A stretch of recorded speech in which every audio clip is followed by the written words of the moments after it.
Guys, tara, punta tayo sa farm. Alam nyo ba na minsan nakakawalang stress na pumunta ka sa farm at tapos magbabandi kayo ng mga friends mo dyan.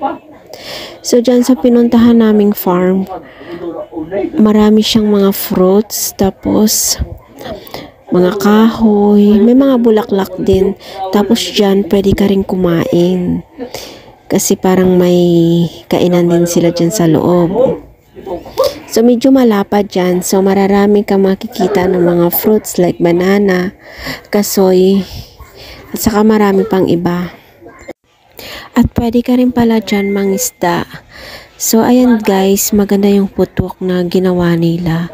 So, nilibot namin dyan. So, ayan. So, ayan pala yung mga kasamahan ko. Actually, bigla ang yaya lang yan, kaya sumama ako sa kanila. Para makapagpasyal naman, wag yung purong stress na lang yung aatupagin natin. So, minsan, need natin na mag-enjoy, wag purong problema na lang ang iisipin. So, ayan guys, tara, pasyal tayo.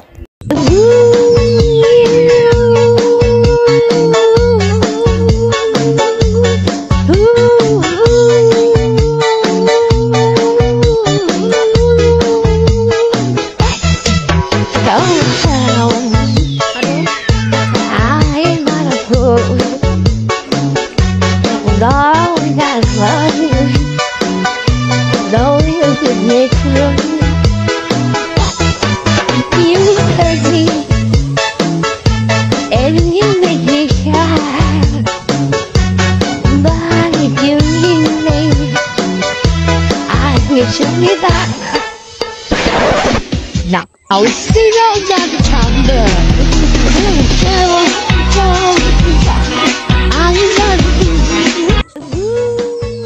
Coffee. Ito sa coffee.